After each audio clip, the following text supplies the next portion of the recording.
ভারতের নির্বাচনে এগিয়ে রয়েছে বিজেপি, শক্তিশালী অবস্থানে ইন্ডিয়ান ব্লকও। ধস নেমেছে শেয়ার বাজারের সূচকে।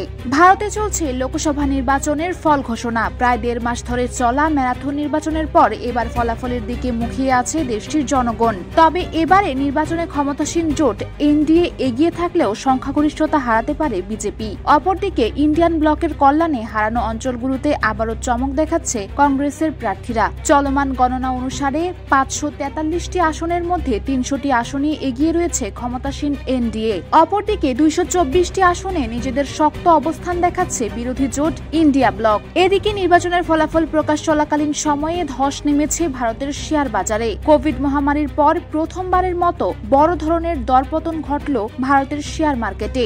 একদিনে প্রায় 4000 সূচক নিচে নেমেছে শেয়ার বাজার। এর আগে সোমবার বুথ ফেরত জরিপে দেখা যায় প্রায় 2/3 সংখ্যাগরিষ্ঠতা নিয়ে জয় পেতে যাচ্ছে মোদির জোট। ফলে নজিরবিহীন উত্থান ঘটে শেয়ার বাজারে। তবে মঙ্গলবার ফলাফল গণনা শুরুর পর থেকে বুথ ফেরত জরিপের ভবিষ্যৎবাণী ফিকে হতে থাকে, যার প্রভাব পড়ে শেয়ার বাজারের সূচকেও। ধীরে ধীরে দরপতন শুরু হয়। সর্বশেষ খবর পর্যন্ত বিএসই সেন্সেক্সের সূচকের 5.74% পতন ঘটেছে।